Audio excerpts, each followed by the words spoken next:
उपराष्ट्रपति जगदीप धनखड़ ने कहा कि हमारे संविधान की प्रस्तावना में हम लोग यानी जनता को शासन के आधारभूत स्रोत और आधार के रूप में दर्शाया गया है। भारत एकमात्र ऐसा राष्ट्र है जहां पंचायत स्तर से संसद तक संवैधानिक रूप से व्यवस्थित लोकतांत्रिक संस्थाएं हैं। उपराष्ट्रपति आज मुंबई में मुरली देवड़ा मेमोरियल डायलॉग के उद्घाटन संस्करण की अध्यक्षता करते हुए संबोधित कर रहे थे। उपराष्ट्रपति ने कहा कि मेमोरियल डायलॉग का विषय नेतृत्व और शासन वास्तव में बहुत ही प्रेरक है और साथ ही समकालीन प्रासंगिकता भी रखता है।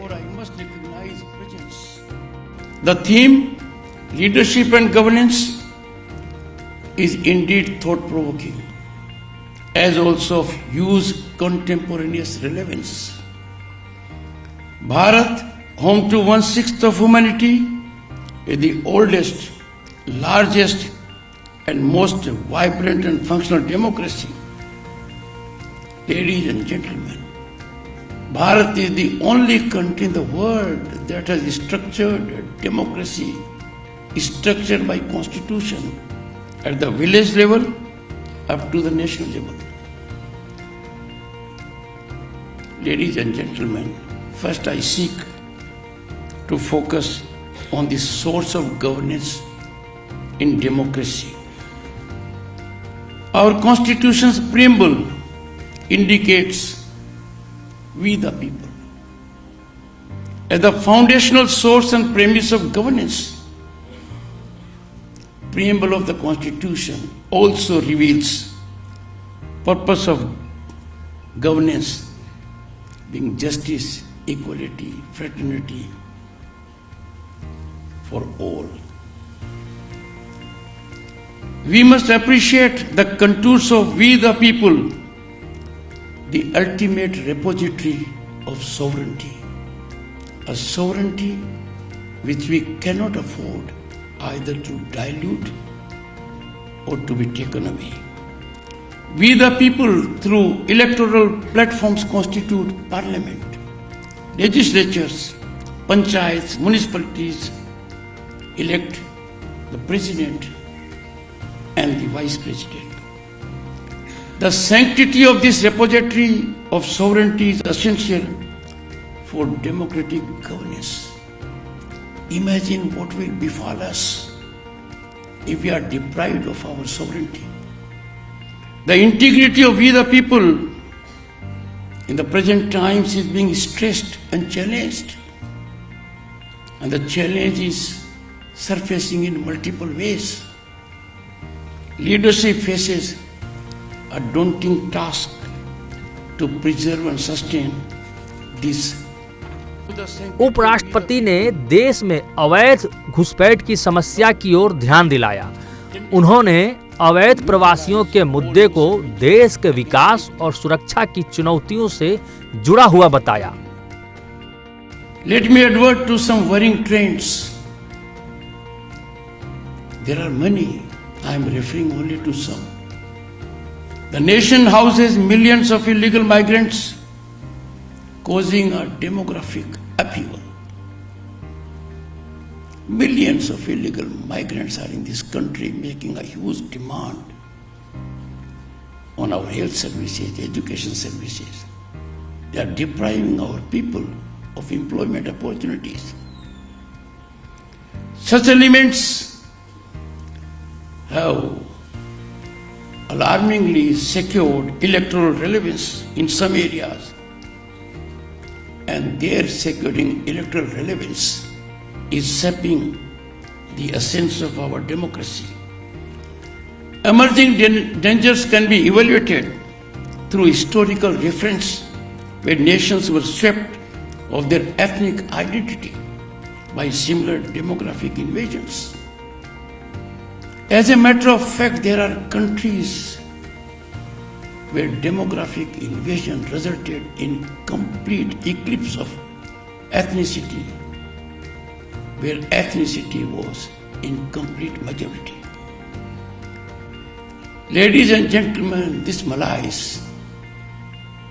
far more severe than COVID, is aggravatingly intersected with conversions through allurements, with vulnerable sections trying to be trapped, the marginalized, the tribal, the weaker become easy prey to these temptations and allurements. Faith is your own. Faith is dictated by conscience. Indian Constitution gives freedom of faith. But if this faith is held hostage by temptations, allurements, by making prey of those who are in need, it, ladies and gentlemen, according to me, defacing freedom of faith. The concerning objective behind these pernicious designs is to detrimentally vary and ultimately eclipse we the people identity and secure for themselves majoritarianism position. I am sure no one will disagree. This danger has to be thwarted. This is too serious an onslaught to be either countenanced or overlooked. Just reflect for a moment the change that has taken place in our demography in last 2 decades. Look at some of the areas where impregnable fortress has emerged. उपराष्ट्रपति ने कहा कि राष्ट्रवाद के प्रति प्रतिबद्धता स्वतंत्रता और लोकतंत्र का प्रतीक है, लेकिन आज राष्ट्र को अस्थिर करने के उद्देश्य से गलत सूचनाएं फैलाई जा रही हैं। लोगों की प्रतिक्रिया के माध्यम से इस चुनौती से हमें निपटना चाहिए। The power of we the people cannot suffer any sacrilege or dilution. Leadership must engage in overdrive, generating national consensus to preserve the sanctity of we the people and work in togetherness, in tandem, to neutralize all misadventures against it. We the people faces onslaughts from within and without. Forces inimical to Bharat have converged to systematically weaken our nationalistic spirit. Constitutional institutions face orchestrated public ridicule as part of political strategy. Even the presidency isn't spared, tarnishing institutions, tenting high constitutional offices, especially on foreign land, is against our culture, is against our national interest. Every citizen has the power of social media. I beseech everyone in the interest of this country to be alive to these trends and make contributions. Anti-national narratives gain evil-inspired momentum. Misinformation aimed at destabilizing the nation is rising. We had the painful occasion to see it during COVID. The pandemic that shook the world, then a nation of over 1.3 billion faced it by innovative mechanisms initiated by the Prime Minister. And it was successfully handled. The entire global fraternity has accolated Bharat, gone to the extent that Bharat, while tackling pandemic at home, lent assistance to 100 other countries. But some amongst us did not spare any effort to run us down. such category of people who are recipe for chaos need to be exposed. Leadership must navigate this challenge through citizens' mindset response.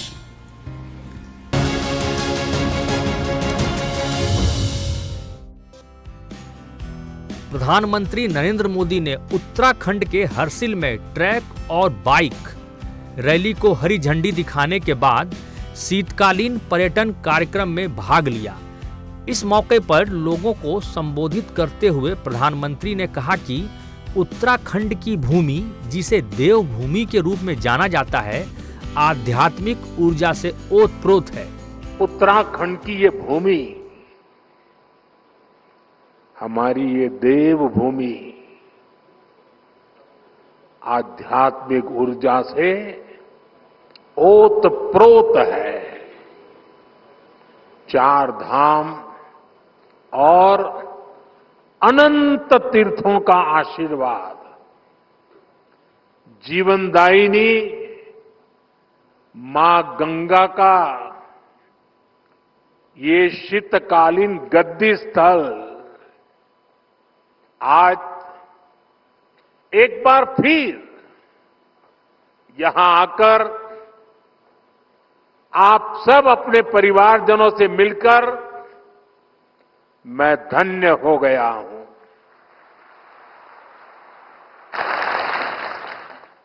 मां गंगा की कृपा से ही मुझे दशकों तक उत्तराखंड की सेवा का सौभाग्य मिला है। मैं मानता हूं उन्हीं के आशीर्वाद से मैं काशी तक पहुंचा और अब सांसद के रूप में काशी की सेवा कर रहा हूं। और इसलिए मैंने काशी में कहा भी था, मुझे मां गंगा ने बुलाया है। और कुछ महीने पहले मुझे ये भी अनुभूति हुई कि जैसे मां गंगा ने मुझे अब गोद ले लिया है, ये मां गंगा की ही दुलार है। अपने इस बच्चे के प्रति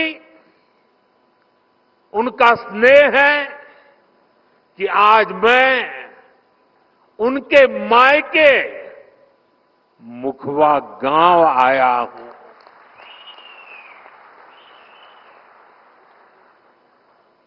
यहां मुझे मुखी मठ मुखवा में दर्शन पूजन का भी सौभाग्य प्राप्त हुआ है। साथ ही प्रधानमंत्री ने कहा कि उत्तराखंड की प्रगति के लिए नए नए रास्ते खुल रहे हैं। पर्यटन क्षेत्र में विविधता लाना और इसे साल भर चलने वाली गतिविधि बनाना उत्तराखंड के लिए महत्वपूर्ण और आवश्यक है। प्रधानमंत्री ने शीतकालीन पर्यटन पर जोर देते हुए कहा कि उत्तराखंड के लिए यह बहुत जरूरी है। अपने टूरिज्म सेक्टर को डाइवर्सिफाई करना, 12 मासी बनाना, 365 दिन,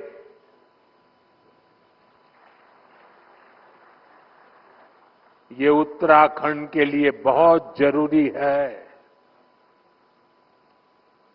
मैं चाहता हूं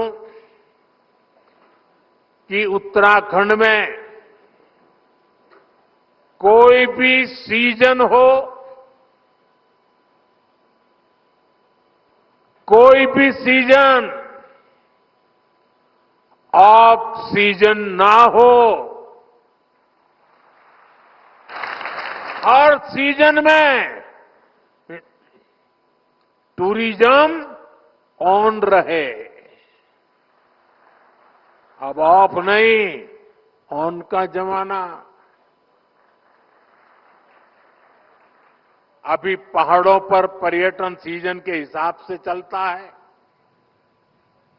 आप सब जानते हैं, मार्च, अप्रैल, मई, जून के महीने में बड़ी संख्या में पर्यटक आते हैं। लेकिन इसके बाद उनकी गिनती बहुत कम हो जाती है। सर्दियों में अधिकतर होटल्स, रिसोर्ट्स और होम स्टे खाली पड़े रहते हैं। ये असंतुलन उत्तराखंड में साल के एक बड़े हिस्से में आर्थिक सुस्ती ला देता है।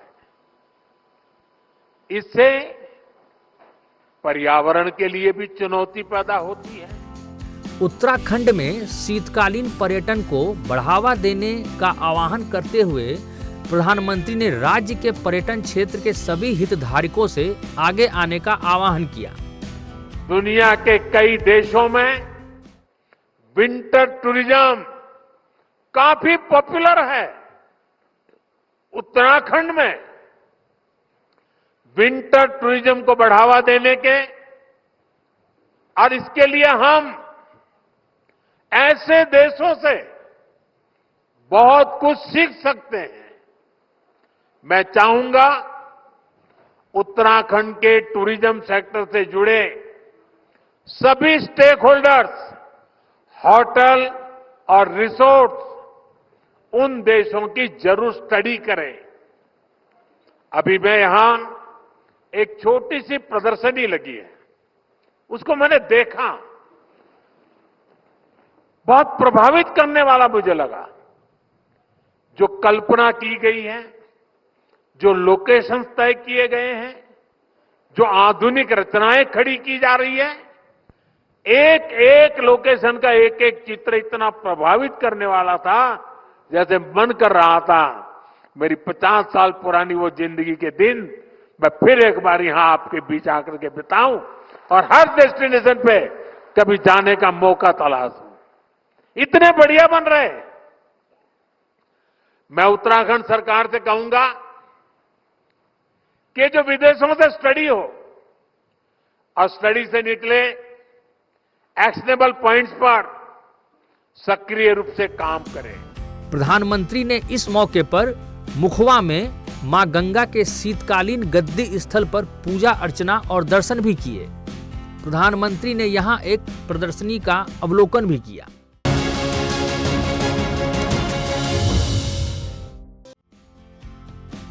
प्रधानमंत्री नरेंद्र मोदी ने आज रिपब्लिक प्लेनरी समिट 2025 को संबोधित किया।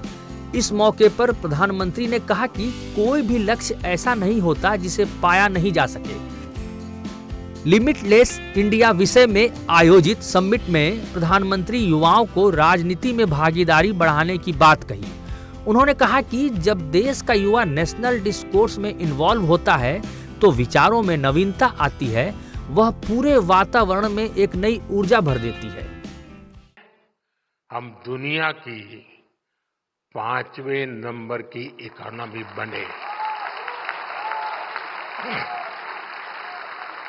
और अब उतनी ही तेजी से दुनिया की तीसरी सबसे बड़ी अर्थव्यवस्था बनने जा रहे हैं। साथियों, मैं आपको 18 साल पहले की भी याद दिलाता हूं। ये 18 साल का खास कारण है क्योंकि जो लोग 18 साल की उम्र के हुए हैं, जो पहली बार वोटर बन रहे हैं, उनको 18 साल के पहले का पता नहीं है, इसलिए मैंने वो आंकड़ा लिया है। 18 साल पहले यानी 2007 में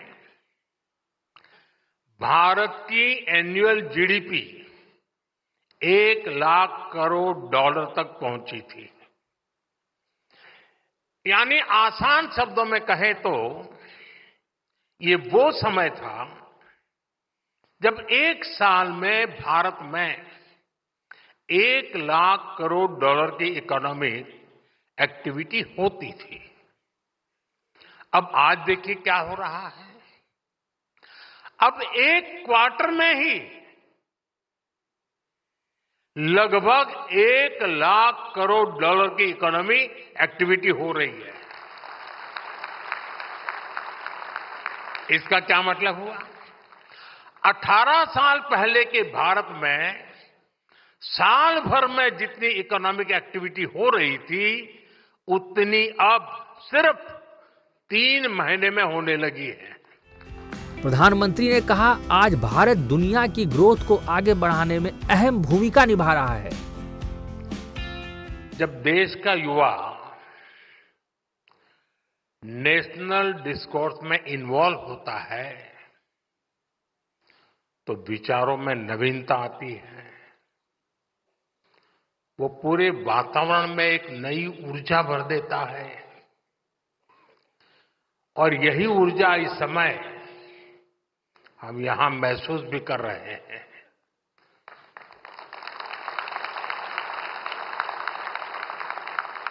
एक तरह से युवाओं के इन्वॉल्वमेंट से हम हर बंधन को तोड़ पाते हैं, सीमाओं के परे जा पाते हैं। फिर भी कोई भी लक्ष्य ऐसा नहीं रहता जिसे पाया न जा सके। कोई मंजिल ऐसी नहीं रहती जिस तक पहुंचा न।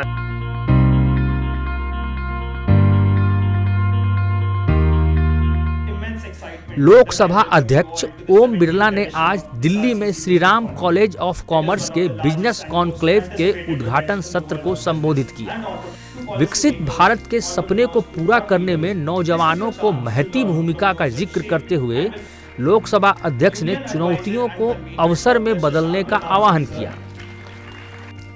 लोकसभा अध्यक्ष ओम बिरला ने कहा कि भारत के ऊर्जावान और दूरदर्शी युवा पूरी दुनिया में इनोवेशन और रिसर्च में अग्रणी भूमिका निभाएंगे। व्यक्ति के जीवन के अंदर बहुत बड़ा विचार होना चाहिए। एकदम कॉलेज जीवन से ही दिशा तय होनी चाहिए। संकल्प मुझे जाना कहाँ है, मेरा किस कैरियर की ओर मुझे जाना है। आप में से कुछ लोग होंगे जो अपने पेरेंट्स के बिजनेस को संभालेंगे, उनके व्यापार को संभालेंगे। कुछ फाइनेंशियल मैनेजमेंट में जाना चाहते होंगे, कुछ MBA करेंगे, IPS, IAS, IPS या अन्य UPSC या कंपटीशन में जाना चाहते होंगे, या दुनिया के बड़े कॉलेज के इकोनॉमिक कॉलेज में पढ़ने का विचार रखते होंगे। लेकिन इस विचार के साथ आपकी दिशा तो तय होनी कि मुझे अगर दुनिया के बड़े कॉलेज में भी पढ़ने जाना, उसके बाद करना क्या है, मुझे जाना कहां है। और मेरा मानना है कि जीवन में विशाल दृष्टिकोण होना चाहिए। विशाल, जितना विशाल दृष्टिकोण होगा, जितना बड़ा विचार होगा। और मेरा मानना है कि कोई संसाधन जिसके पास ज्यादा हो वही बड़ा व्यक्ति बन सकता है, ऐसा नहीं। या जिसके पास धन हो वही बड़ा व्यक्ति बन सकता है, या देश और दुनिया की बड़ी हस्तियां, वो जिसका बहुत पढ़ाई लिखाई हो, बहुत अनुभव, वह बड़ा व्यक्ति बन सकता है। हर व्यक्ति के जीवन में चुनौतियां रही, लेकिन जिन्होंने चुनौतियों को आपदा के अवसर में बदलकर धैर्य से काम लिया, वो आगे बढ़ता चला गया। एक व्यक्ति लालटेन में पढ़कर भी देश का बड़ा व्यक्ति बन सकता है, तो एक व्यक्ति महलों में रहकर भी बड़ा व्यक्ति नहीं बन सकता। और इसलिए जिसमें बहुत आत्मविश्वास होता है,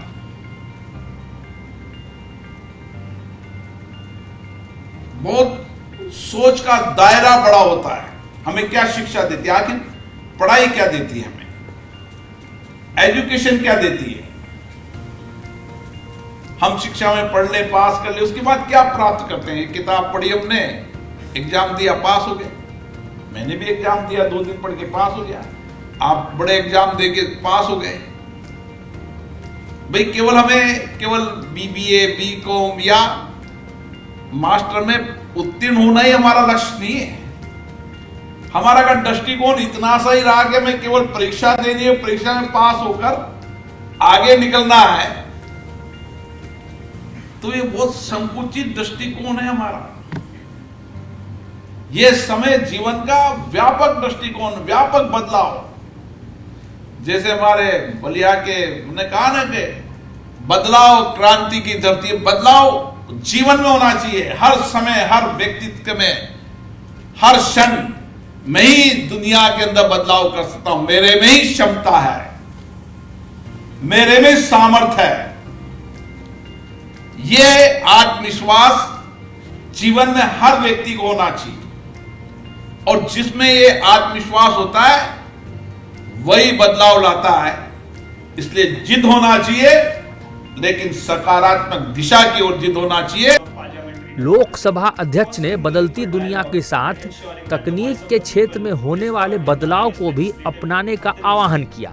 लोकसभा अध्यक्ष ने तकनीकी क्रांति को अपनाते हुए इसके सामाजिक पहलू और इससे उत्पन्न होने वाली चुनौतियों के बारे में सचेत रहने का भी आह्वान किया। हमारा बहुआयामी व्यक्तित्व का विशाल, कोई ऐसा विषय नहीं जिस विषय में हमारी विशालता नहीं हो, हमारा दृष्टिकोण व्यापक नहीं हो। एक जीवन के अंदर जो कुछ भी जीवन की दिनचर्या की आवश्यकताएं समाज जीवन के अंदर है, वह हमारी व्यवहारिक जीवन में होना चाहिए। शिक्षा, ज्ञान, जानकारियां, ये सब इसी बहुआयामी प्रतिभाओं को निखारती है। अब समय बदलाव है। कोई समय था कि हम देश के दृष्टिकोण को देखने के लिए संसाधन नहीं थे। आजकल टेक्नोलॉजी के अंदर दुनिया को हम देख सकते हैं। दुनिया में बदलती दुनिया को हम देखते हैं, बदलती दुनिया के अनुसार बदलाव भी हमने आया है। आप देखिए अभी 10-20 साल में बदलाव, धीरे धीरे कितना बड़ा बदलाव हो रहा है कि गांव, अभी 1-2 साल का बच्चा पैदा होता है ना, उसकी माँ उसको 2.5 साल में तो बच्चे को स्कूल भेजने लग जाती है। 2.5 साल में हम जब थे, हमें 6-7 साल के अंदर स्कूल भेजा था। वो 3 साल का बच्चा और 4 साल आते हुए टेक्नोलॉजी के अंदर मास्टर हो जाता है। लेकिन टेक्नोलॉजी के अंदर भी हमारा दिमाग, मस्तिष्क खुलता है, लेकिन उसके साथ साथ हमें समाज जीवन के अंदर जो चुनौतियां, आपदा, संकट है, उसके लड़ने के लिए भी सामर्थ्य भी आना चाहिए। ये भी जीवन के दृष्टिकोण के लिए आवश्यक है। और आज जब दुनिया में बदलाव हो रहा है, हम भी बदलाव की तरफ तेजी से बढ़ रहे हैं। और हमारे बदलाव लाने में अगर सबसे बड़ी भूमिका है तो हमारे देश के नौजवानों की है, आपकी है। हम जब विकसित भारत के भविष्य की कल्पना करते हैं, उसके सपने देखते हैं, उसको प्राप्त करने के लिए संकल्प की सिद्धि की ओर बढ़ते हैं, तो उसमें सबसे बड़ी ताकत किसकी है? सबसे बड़ी ताकत भारत के नौजवानों की है।